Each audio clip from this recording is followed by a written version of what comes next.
Welcome to Unlock Your Retirement Radio. I am your co host, Tony Shore, and I'm here with our host. The man with the plan is, as always, Bruce Smith.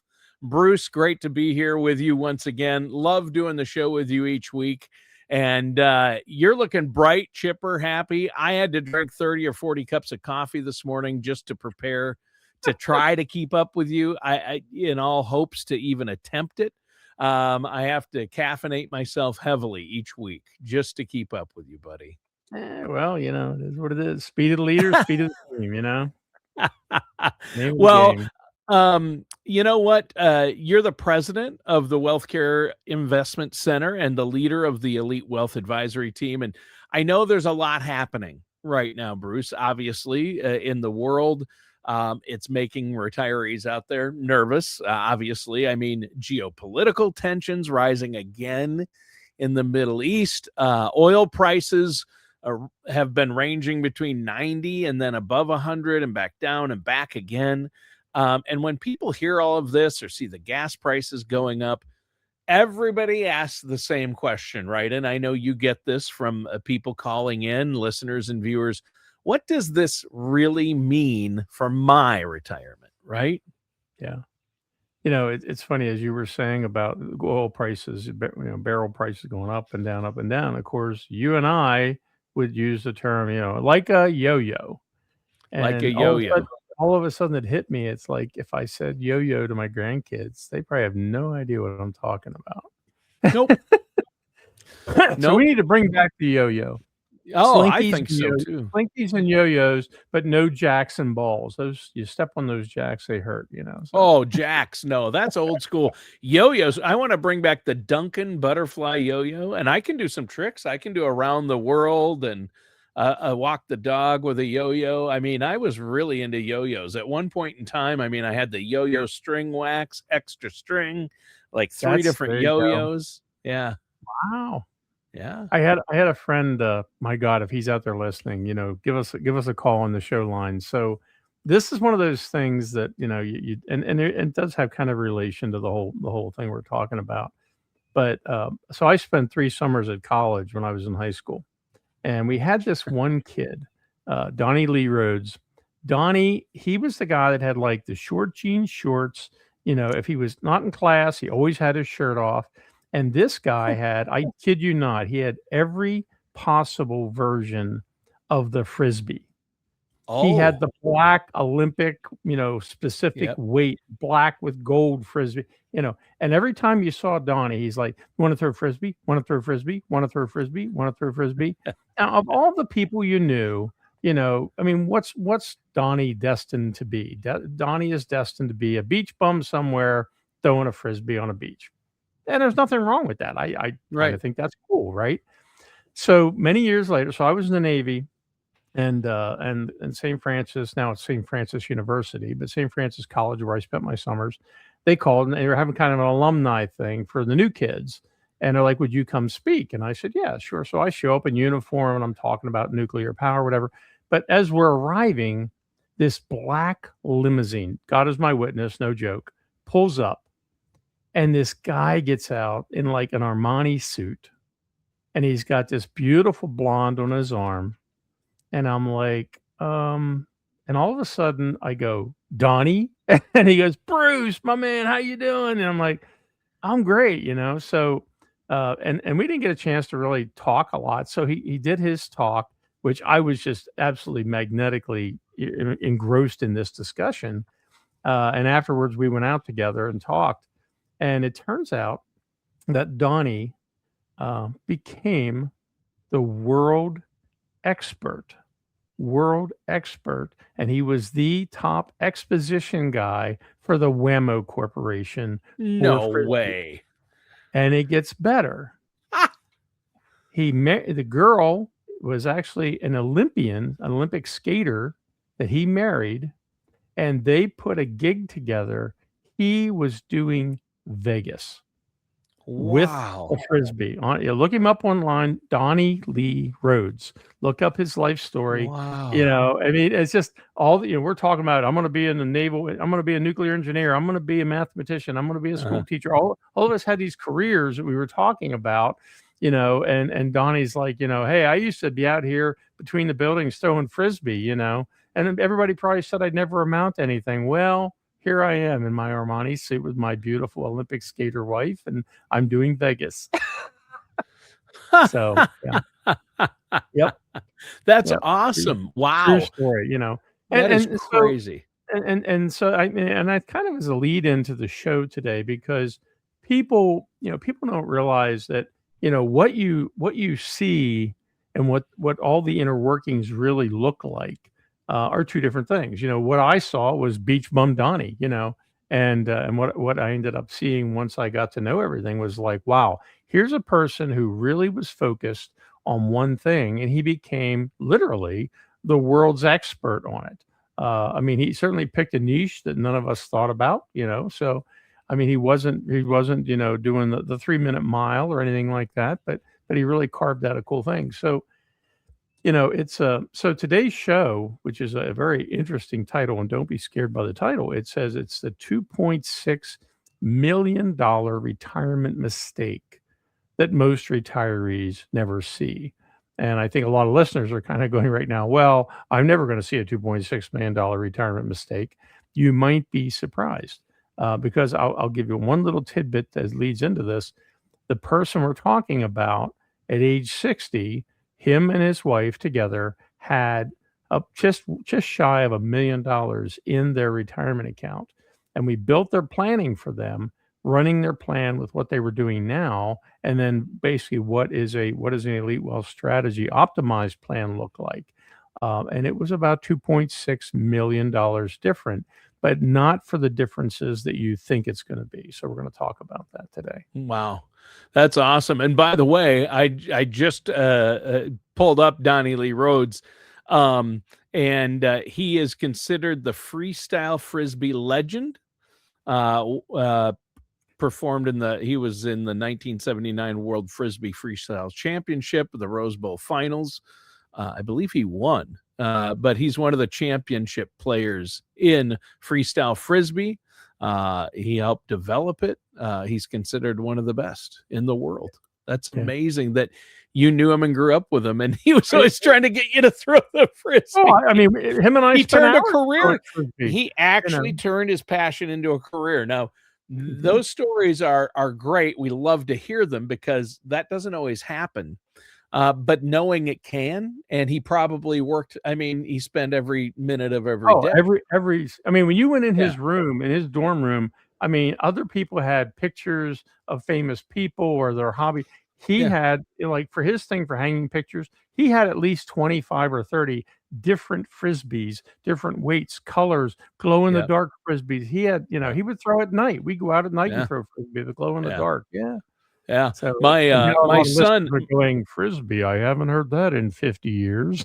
Yeah. Well, actually, my son, who's 26 now, is really into ultimate Frisbee and Frisbee golf, him and all his buddies. It's right. Frisbee golf. It's popular. Frisbee golf is very popular. With especially the older 20-somethings, you know what I mean? The younger, I don't think so. I understand older 20-somethings. That's me and all the listeners out there. That's us. Sure, that's us. Yeah.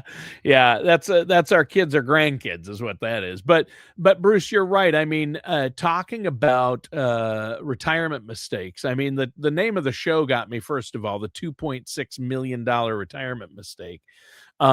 I really think, again, this is what people are asking. So it's a big number, 2.6 million. What does this mean?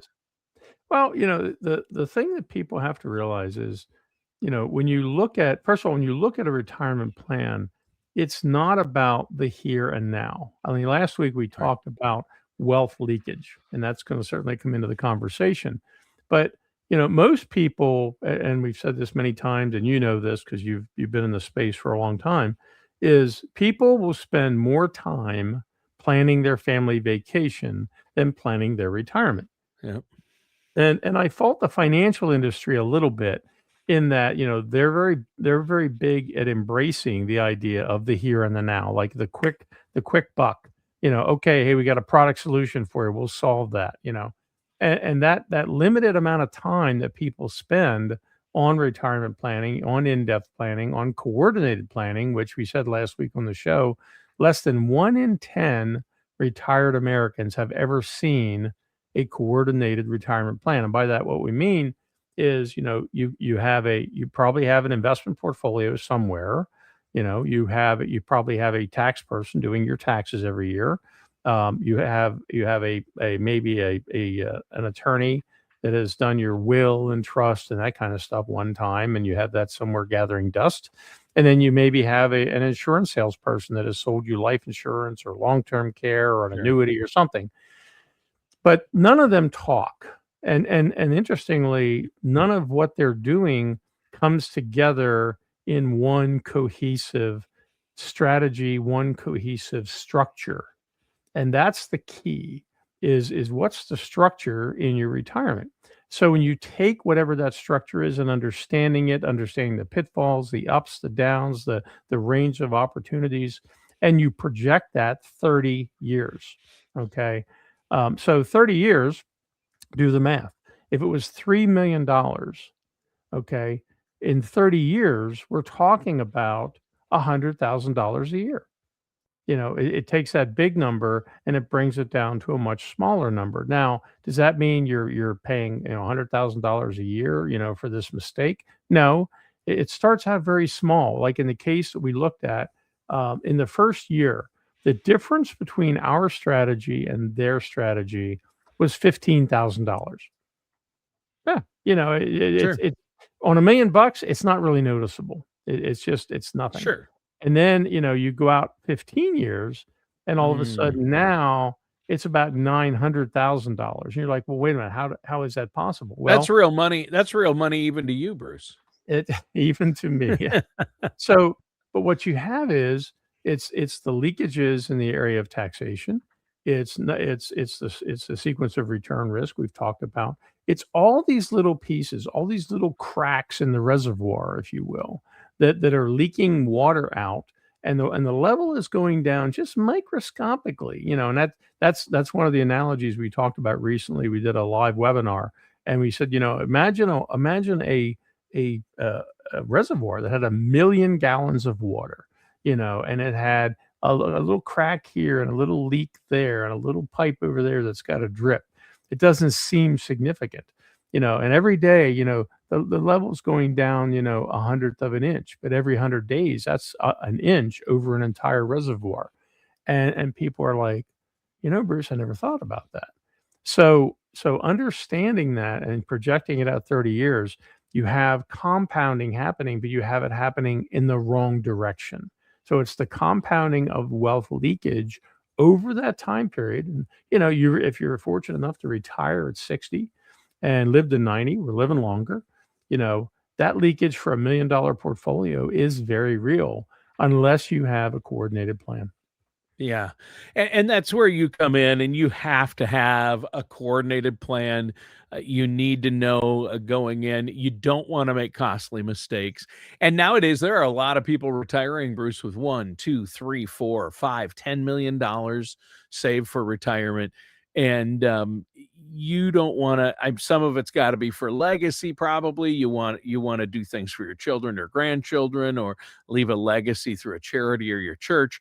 And you don't want just $2.6 million just poof, or even 900,000 poof, because that'll make a serious impact. And no matter how much you have, you're still on a limited income in retirement. You're not making more money, except for possibly compounding interest, right?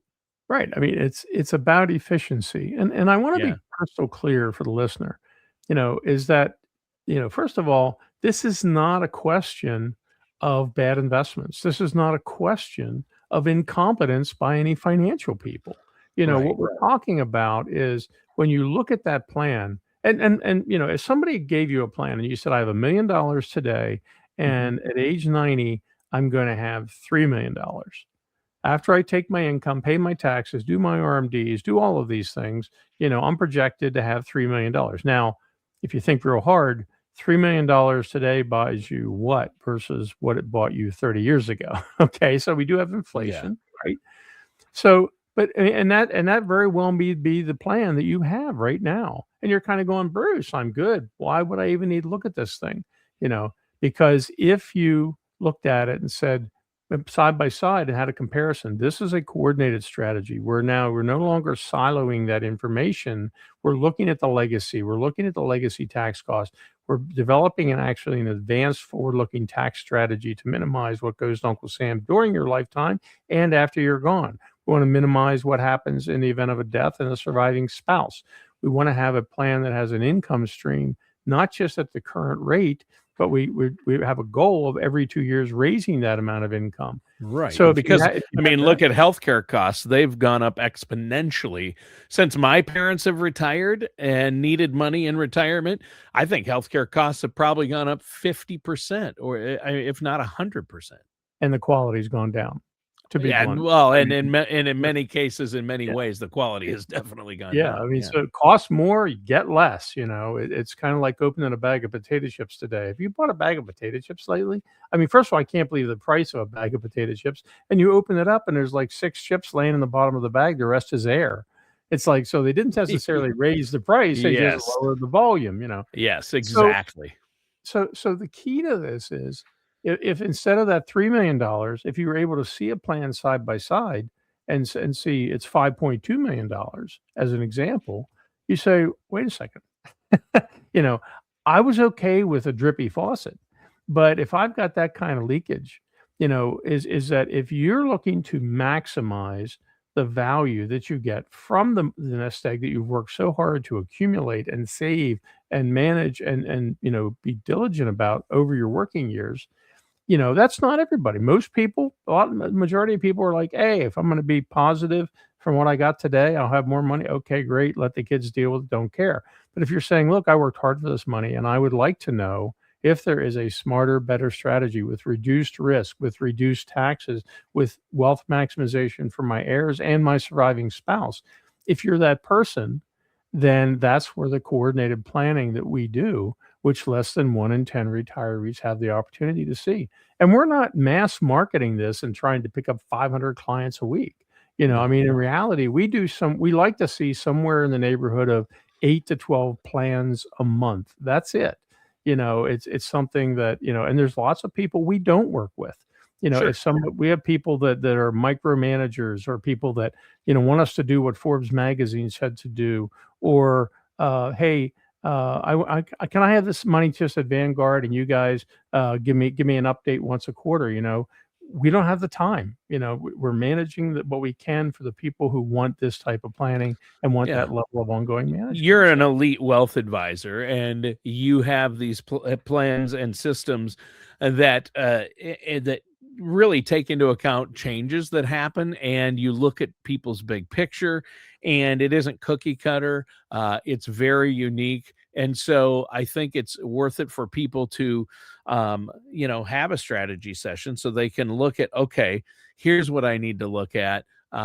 Here's where I'm at, figure it out. You need a plan. But what you do isn't for everybody. You're looking for people who want to let you help them and don't want to micromanage. If they're DIYers, they're going to push to make bad decisions that won't allow the overall plan to work long term. And you need that, right? And I like how we're talking about really the $2.6 million retirement mistake is really these little inefficiencies that you've been touching on that happen in a plan that over time really can reduce wealth by a lot.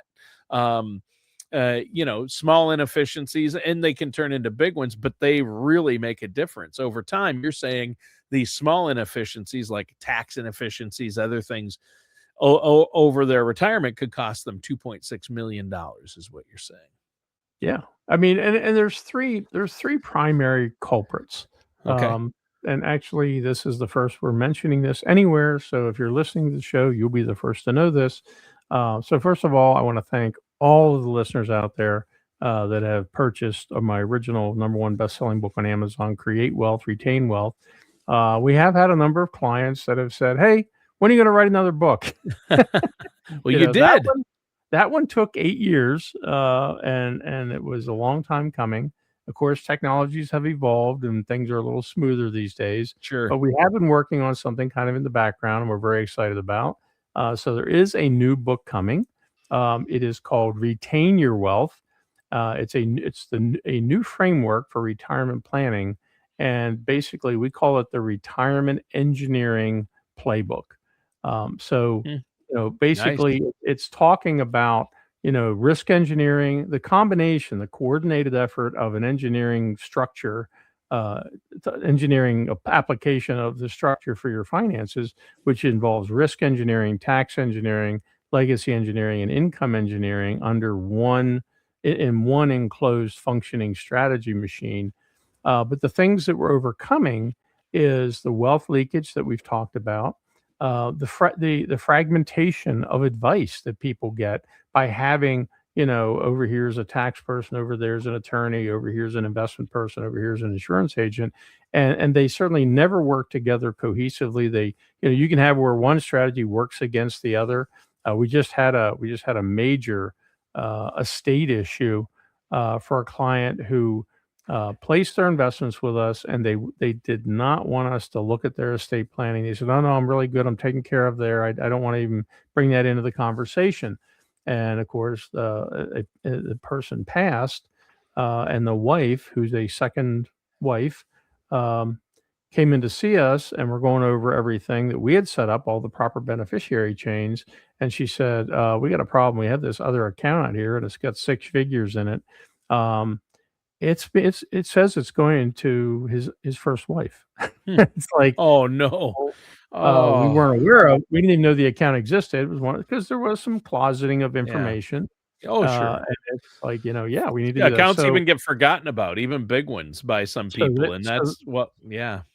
there's a $100,000 loss, actually Yikes. $160,000 loss of capital, due to fragmentation that was under the roof of the couple, and now it's leaving and it's going somewhere not as desirable. And knowing the couple, it was certainly nothing that he wanted to happen, but it's happening.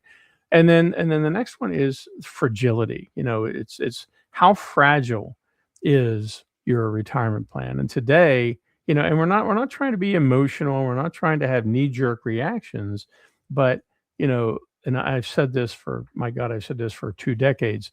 You want to stress test that retirement, and you want to know how fragile is it before something happens that cracks that egg.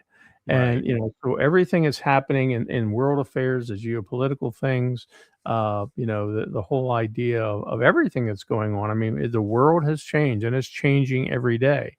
On the home front, you've got AI. On the international front, you've got, wars and oil and lots of different things happening. And if you haven't noticed, it's kind of spinning a little fast. So, to take an old, outdated 30-year ago strategy of 60/40, 70/30, or whatever, and not really have any known quantity about your retirement and your investment portfolio, doesn't it make sense now to kind of tap that and say, wait a second, hold on, how fragile is this? So if any of these things resonate with you and you say, hey, I'm open to a second opinion. I really think I need to have a comparison done. And we're objective. If we do the comparison and we find, we may say, hey, everything is good, everything's in place, and we like that reassurance. People love that reassurance. But if we say, here's opportunities to significantly change the value that you get over your retirement lifetime from the wealth you've accumulated, we find that most people are very open to that. They're like, wait a second, yeah, I like this. This is a better idea. I wasn't aware of it. 1 out of 10 people is all that have ever seen a coordinated plan. So let's put that out there, and you can tell them how to do that, Tony. Yep. Well, I will tell them exactly how to do that. I think it's really important, Bruce. You need to do that. You need to get a hold. You can go to discoverunlock.com. And Bruce and the whole team there at WealthCare can help you answer your questions. There's so many resources. Just go to discoverunlock.com untitled.com. And we're going to be right back with more of Unlock Your Retirement and our host, Bruce Smith, after this. All right, where are we at for time? Let me run this to 25 so it's easy to keep track of, and we will rock and roll. Here we go.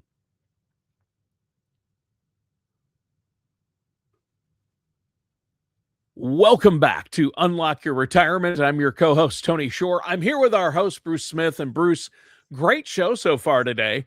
I mean, no big deal. You're just telling us how we can save $2.6 million in retirement mistakes, or avoid a $2.6 million retirement mistake.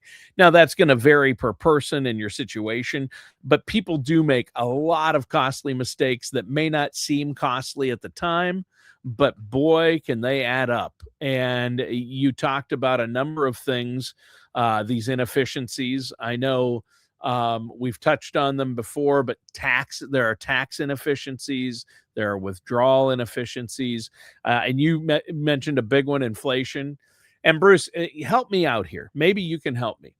Things cost more. In the first segment, you talked about healthcare, and I mentioned, since I've seen my parents retire, now they're in long-term care, everything has gone up, and you said it's gone down in quality.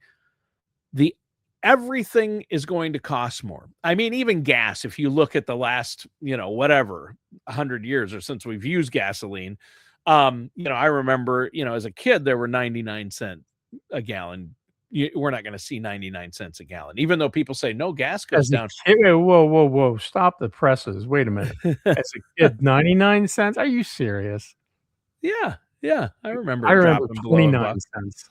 Oh, do you? Well, I'm so much younger than you, Bruce. No, I'm kidding. I'm kidding. I don't remember that. I don't remember that low, but really? but even gas goes up exponentially. And maybe I wasn't paying attention that young in life. You already were watching the price of things. That's why you're a financial guru. But answer me this. There's only one consumer bought product that goes down over time. Only one that I've found, and that's televisions.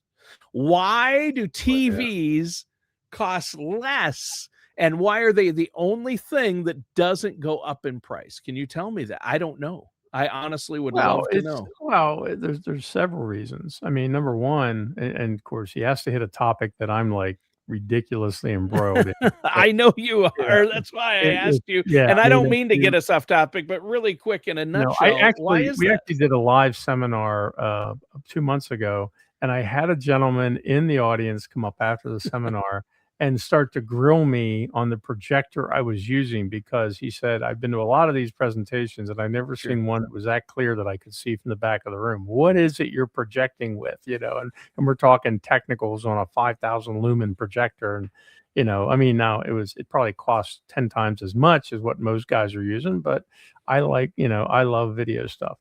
My former house, I had a Lucasfilm THX theater in the basement with a 120-inch screen, which Tony's drooling at this point. So I love that. But no, the reason they've gone down is number one, the development of the technology has accelerated at an amazing, incredible rate. Number two is that for the first time ever, my father, and that's really funny. My dad was a blue collar pipe fitter, and wow. I never realized this till later in life, but my dad would take me to, and I don't know if you remember these, the store was called Lafayette. It was radios, and you remember Lafayette? I do. I know of it. Yeah. It was kind of the precursor to Radio Shack, right? It was. But my dad would take me to Lafayette and stuff. But according to him, he had the first black and white television in Philadelphia. And I'm kind of like, really, and he had these walkie-talkies that he kind of wired up with bigger batteries and stuff.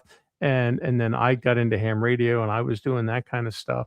And so, we've always been very into the technology stuff. Well, there's shifts, like you had black and white TV that became color TV, and people were like, yeah, okay, fine. Almost kind of like, they had silent movies and they had talkies. Well, on the television scene, we got away from all those projection tube things and we got into flat screens, and they were heavy, as you remember. Then they got lighter, and they got brighter and they got clearer. But the technology for the LEDs they were using inside of these things got to be Mhm. so cheap. I mean, my God, you can go get a 55-inch TV today for less than $200. I mean, that blows my mind, quite frankly. And the picture is beautiful. I mean, it really is. So, and if you have, I don't know if you've noticed this or not. Now the secret is everything in this world is becoming a subscription. So you can It get a is. super cheap Everything's flat screen, subscription based. Yeah. and but we'll provide these shows to you or these streamings to you based on a subscription. So everything's a subscription, and of course now there's a thing on Facebook that put buy us and pay us $20 a month, and we'll go through your phone and your computer, and we'll find all the subscriptions you have, so you can cancel the ones you don't really use anymore that you're still paying for, which I think is actually a pretty good idea because we have a lot of things hanging on out there. So yeah, televisions have gone down in cost, and what do? We have Super Bowl, we've got NASCAR, we've got sports is such a big deal. Um, it's not Days of Our Lives anymore. Now, or I Dream of Jeannie. People want to watch the new latest and greatest. The, Right. the the the production has gotten better. So yeah, I Sure. mean it has gone down, but at the same time it's something you buy once, and they've got, I think, a 2 or 3 year lifespan. You gotta thank Apple for the whole upgrade scenario. Oh, You know, yeah. it's like, "Oh, no, you need the new iWatch, you need the new phone, you need the new Yep. this," and they've conditioned an entire population across the globe of, We've "Hey." made a microscopic improvement to the camera, so we're releasing a new version this every year, and it's just microscopic. And when the iPhone first came out, the changes were exponential, like completely new Yeah, designs. It was like the technology was way advanced on the new model, and so you couldn't wait to get the yep, new model, and there were years between. Now they release a new one every year, and they all look the same basically. This one has more lenses, or you can the zoom is a little bit clearer, so you got to get the right. right. Well, and you have the neural chips, they actually have the AI chips built into them. And it Yep. it is amazing what you can do with the cameras. That's the part.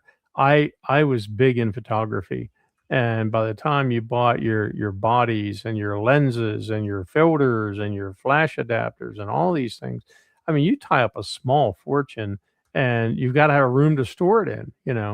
And my uncle he was an avid, wonderful outdoor photographer, taught me a lot of things, and I love photography, and now I mean, most of that stuff I gave away. I mean, I have the new iPhone, and man, the pictures I can take, the things I can do are Oh amazing. yeah.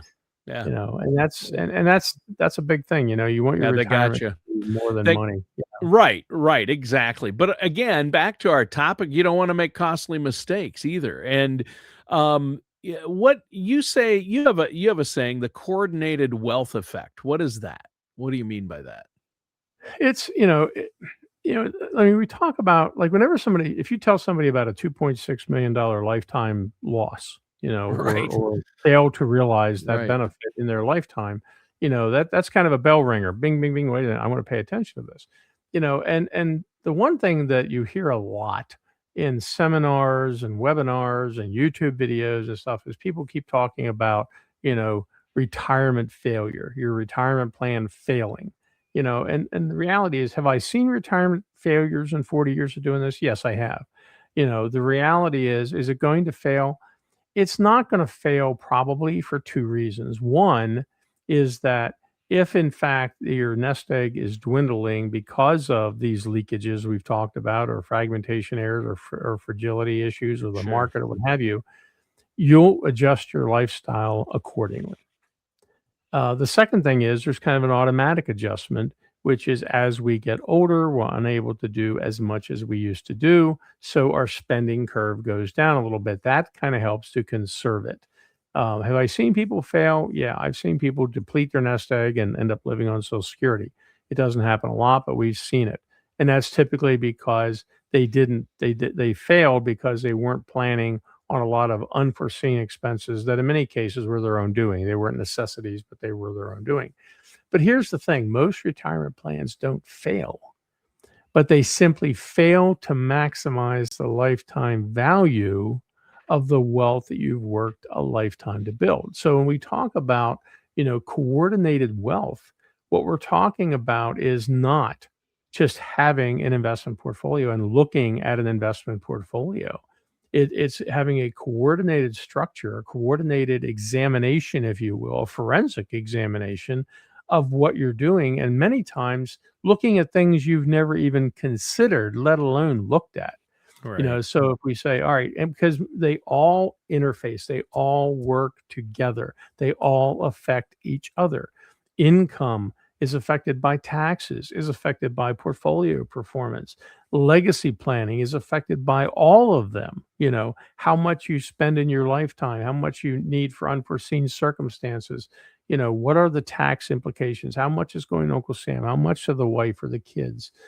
So all of these things come together. So a coordinated wealth strategy is ensuring that we're engineering all four of these key structural items, to not have the retirement plan not fail, but to actually turn it around so you can maximize the lifetime value from your retirement wealth. Yeah. Yeah, and I think that's really good. A lot of times, again, and you've stressed this on each show, the problem, and I like how you put it, is siloing, right? Everything is siloed. So risk strategy, tax planning, you mentioned legacy planning, income strategy. They're usually managed independently, but the way you do it is under one roof. You have specialists, but working on separate part of the plan. But if there's not a quarterback to look at the big picture and a coach out there looking at everything on the field, it's going to be hard. I mean, I hate to use sports analogies; it's overused, but my puzzle analogy, it's the box lid. It's the most important piece of the puzzle. If you don't know what that final thing needs to look like, you're never going to get all those pieces put together in a timely fashion effectively. So I think you want to multiply their effectiveness by having somebody coordinate it. And that's where you come in, and your team there does all of these things for people, right? Well, see, and you just used the key word, and that is multiply. Is that you can have a tax preparer, you can have an attorney, you can have an insurance agent, you can have an investment person or an investment company you're working with, whatever. And the benefit of that is additive. So 1 plus 1 plus 1 plus 1. When you have a coordinated wealth effect in place, those all of those planning items and all the management items are now multiplicative. They're now multiplying each other. They're compounding each other. It's not just simple additive, but it's multiplying. And that is the key. And that's how if you kind of reverse the $2.6 million problem and say, okay, here's a plan, how is it even possible you could find me an additional $2.6 million of value? And everybody's mind automatically goes to, oh, I just need better investments. No, it's not that. This isn't about bad investments. This is about having a strategy that is durable on the portfolio side, but then reducing what goes to Uncle Sam, reducing what is lost in fragile issues, things like that. More consistent, more efficient, multiplying each other's effectiveness for all of the planning points. And that's what we do at WealthCare. Well, yeah, and I really think that covering all of these things can save people sometimes hundreds of thousands of dollars, like you say, if not millions. And yet, I don't think most retirees out there have seen this kind of analysis, right? No, because the majority of solutions, first of all, 90% of what we're talking about is meaningless during your working years, during your accumulation years. You're not going to have a coordinated wealth opportunity because the tax thing is an issue. Income comes from your employer, not your portfolio. Legacy planning, hey, you're planning on being here till at least you retire plus X number of years. So 75% of what we're talking about in the coordinated wealth effect doesn't exist and doesn't really produce any value necessarily while you're working. It's understanding that everything does shift. You must have a much more expanded view of your finances to effectively get the max out of them in retirement. So that's where the shift occurs. And you don't want to wait till you are retired. And that we call it the fragility zone. is from the time you retire till 10 years after you retire. That's the most critical area where, that's where these things really take hold, the negatives as far as leakages, or do you do something there to head them off at the pass and prevent them from happening into the future and now create a new type of compounding that's additive, multiplicative, better for you than just losing monies unnecessarily with holes in the reservoir. Yeah. And that's what you mean when you use the term coordinated wealth effect, right? When you're building those models for people, the differences can be dramatic. And I think that this isn't something I'm hearing from other advisors out there or financial planners. I listen to a lot of the shows. I'm involved in a lot of different podcasts and editing and audio books, and I watch the talking heads on the financial news channels, and this is really great, which is why you've coined these things and these plans, and they're very effective for you and your clients. And everybody's situation is different, but now let's move on. How can our listeners actually see their own numbers? I mean, so if somebody's listening out there today and they're wondering, hey, does my retirement plan have these structural inefficiencies, and what numbers am I looking at? How do they find out? Well, it all starts with a very simple, no obligation. It's only 20 minutes. I mean, my God, is it worth 20 minutes to unlock, 100,000, 200,000, 300,000, $1 million of inefficiencies that are in your plan that you're not aware of them, and nobody's ever discussed them or even looked diagnostically at them. So we have our Elite Wealth Structural Review. And basically the 20-minute discovery call is an opportunity for us to apply what we know, to ask the right questions, to kind of just get a general overview of what you're doing. Because and it's kind of sad to say this, everything we develop is clean sheet of paper, start from scratch, and everything is uniquely designed for the individual or for the couple involved. But 95% of what we see is boilerplate. So not we're asking the questions, but we typically have heard the same answer from hundreds and hundreds of people, probably thousands of people over our career, because the financial industry is very big on mass production and mass dissemination of their concept or their product. So we see the same thing all the time. So it starts with a 20-minute discovery call to understand, where you're at, where you're going, what are you trying to accomplish, and what are you using to get there? What does your current planning look like? And when we say about, do you have? I think there's four key questions. Have you considered, what your wealth going to your heirs will look like? Well, nobody wants to talk about mortality, but we need to look at that. Have you considered, what happens if the market takes a major drop?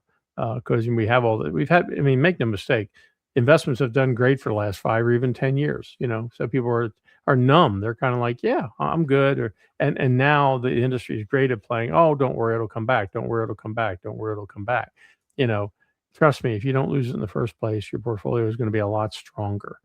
So start with the 20-minute call. And in that call, it allows us to determine whether, from our experience, a coordinated analysis is likely to reveal meaningful value for your situation. And if so, then we schedule an in-person meeting, and we basically put it together and say, all right, here, it can be a Zoom. We will do the Zooms also. But basically have that next meeting where it's actually a deep dive into the finances, and we get a lot more granular and say, okay, let's turn the conversation and the concept that we've discussed, that we believe there is an application for it. Let's now dig in and let's see what the math turns out. Because like we say, it's no pressure, no hype, it's pure math. That's the name of the game, and that's what's behind the Elite Wealth Structural Review. Yeah, so essentially it's a conversation. It's about financial fitness, right? Financial fitness. Well, I haven't heard that one in a while. Throwing it out there. I always picture a stack of $100 bills doing push-ups, I saw a clip of Ron White the other day. He was talking about some guy down in the Keys, and they evacuate the Keys for hurricanes, and they had this guy on the TV, and he's like, "Let me tell you, I do this. I'm 64 years old. I do this many sit-ups, this many push-ups, and all that. Gosh. I'm strong enough. If it's that bad, I'll lash myself to a tree and I'll be fine. That tree's been there a lot longer than I have. And then Ron White says, he says, it ain't the wind that's the problem. It's what's in the wind. He says, Right. that Porsche is flying through the air and hits you. It doesn't matter how many push-ups you did. So Right, or what tree you're financial work, strapped to. or The what tree tree you're might be strapped to. Yeah. standing, but you're gonna Yeah. be you're gonna be a stain on that tree. Yeah. So, it's financial fitness. God, I haven't heard that one in a while. So, yeah, I mean, it's one of those things that, it's about value at the end of the day. I mean, so Sure. again, we're very sensitive to, it's a lot of work. I mean, when you build these plans and build these strategies out, they are custom fit. So first thing is we've got to have solid input from the people we're working with, so we know what we're working with. But it takes a lot of time, a lot of effort on our part, because we want to get the best possible plan that's custom made for them. So for that reason, another reason we're having that conversation is we're going to be very straight up about the commitment level. It's like, look, if we build this and we unlock significant value that you see in the plan, and you're being the judge of that, you're not going to get sold or pressured, but would you consider using our services because this is what we do? And interestingly, we don't have a problem with that one, because most people that do the planning, they're like, Bruce, yeah, I mean, if you guys can do that, and when we present the plans, and we presented hundreds and hundreds of plans, and people are like, you're right. This is the first time I've ever seen anything like this. I really like this. Yeah, this is the direction I want, because I want the maximum value. This just makes sense, and it's made sense for so many people, and we get very few people that have said it doesn't make sense, or I don't like it, or it does, these numbers seem goofy to me. What they will say is, I play golf every Thursday with my advisor. I don't want to leave my advisor. Like, okay, that's fine. We get that. So let's try to prevent that, so we don't have that problem. But no, it's not a commitment you're going to go with us. But if we show you significant value, are you willing to seriously consider our firm? We're very straight up and very honest with people. And they really appreciate that. You don't get any slicky talk or any of that stuff. Sure. So. Yeah. Yeah, I think that's huge. So basically, if it makes sense to proceed, you do the wealth planning, and you call it elite wealth planning engagement, right? Right. Yeah, Yeah. and then All the engagement is that you understand. We've had people in the past, and we had to clarify this. Like, for example, they would bring us a spreadsheet of their holdings. Okay, well, that's, first of all, the spreadsheet doesn't reflect what's really on their investment statement. It's like, we need actual statements, we need actual tax returns, we need actual up-to-date data, so that our math is accurate. It can't be something that where there was stuff lost in translation. So we have requirements. These are the things that we need to build the plan at the level that we build planning. And, so it isn't stuff you wrote on a napkin or generated on a spreadsheet or whatever. So the engagement is just clarifying that. Yeah. Well, that's good. That's good. And so then, step 3 is the plan presentation, right? You do the elite wealth planning engagement, then the elite wealth plan presentation, and that's where you show people their current trajectory, right? And what else? Right. Well, I mean, that was kind of where this came from. We had a client at $1 million, like I say, age 60, just shy of Yeah. $1 million, and the number at age 90 was $2.6 million different than what their current trajectory was. So the plan presentation is basically going to be all the things we've talked about. So all of the retirement engineering aspects. So it's going to include the risk engineering, the tax engineering, the legacy engineering, the income engineering. It's going to show them, hey, we increase the income every 2 years. It's coming out of here to help offset inflation or unforeseen circumstances. Here's how much your heirs were projected to get at 90. Here's what they're projected to get now at 90. Here's how much was projected for Uncle Sam at 90. Here's how much Uncle Sam gets now at 90. So all of those things, and looking that far out, not just an investment portfolio says, hey, it's worth $1 million today. It'll be worth $3 million by age 90. And guy says, hey, guy and gal say, hey, that's great. I start with $1 million, I end up with $3 million, and I get income, and we live a lifestyle. That's great. Yeah. We find that people, and does this work for everybody? No. We find that this thing really starts to develop a head of steam at about the $500,000 mark. It's almost a lock at $1 million plus. So if you've got $1 million or more saved for all of your accounts put together, so it's typically a his and hers 401ks and things like that Sure. added together, and that's so commonplace today. It's amazing, really. Yeah. But it is the right point. You don't have to have $5 million or be super uber wealthy to do this. So that's kind of the sweet spot. But if you have that, and if you say, I'm not sure everything's as coordinated as Bruce is talking about, and yeah, if there's that kind of an opportunity, I mean, 20, 30, 50 grand, 100 grand, it's not going to make a difference in my life, because we find that people that have the wealth are typically people that have been frugal. And this is the Right. conversation we have quite a bit is if we can reduce the risk and have accounts that whenever they have the gain, it automatically locks in the gain. I say, that's the kind of place I want to go and say, look, you've never done this, but let's not plan that trip to Florida this year. Why don't you plan a trip to Tuscany? Let's take 20 or 30 grand and let's do it, because the clock is ticking. Life is short. Yeah. Or if you're already living in Florida, yeah, look at that trip to Tuscany, right? yeah, it's just, and we hear so many wonderful stories from our clients when first they come into the firm and they're happy and they're excited, but then they go and they do something that we know we've changed in their life. They took that trip to Tuscany. We recently had a couple went to Iceland, and I got to tell you, I think that's on my bucket list now. I think I want to go there. And the Northern Lights pictures they had, and those Man. trucks with the giant tires that they run around in. Of course, that's me. I'm a motorhead. We have one client now that is doing the cruise to Antarctica. Monica is not in favor of that one. I think it's cool. Yeah, I mean, I'm not going to do the bungee jumping and that kind of stuff, but there's just so many good things you can do in life. And those days are over for me. That's that. I said those days are over for me. Yeah, the bungee jumping and the jumping out of planes. I've done skydiving, I've done the scuba diving, I've done the race cars, I've done aerobatic airplanes, I've done a lot of that stuff. I'm still here, but I'd like to stay here. So now it's like, exactly. Well, if our listeners or viewers out there would like that 20-minute elite wealth discovery call, all you have to do is pick up the phone, give Bruce and his team a call, 888-5601. Yes, that's 6 8s. You can never have too many 8s in a phone number.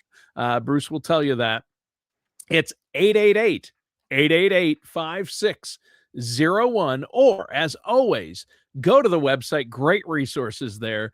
DiscoverUnlock.com. And you can schedule that 20-minute elite wealth discovery call right there at DiscoverUnlock.com, or call 888-888-5601 and take a look at the structure of your retirement plan. Now, Bruce, you always say the difference between a retirement plan that simply works and one that works extraordinarily well often comes down to one thing. What is that?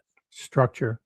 I mean, when we say retirement engineering, it's I mean, look at San Francisco, for God's sake. Look at San Diego.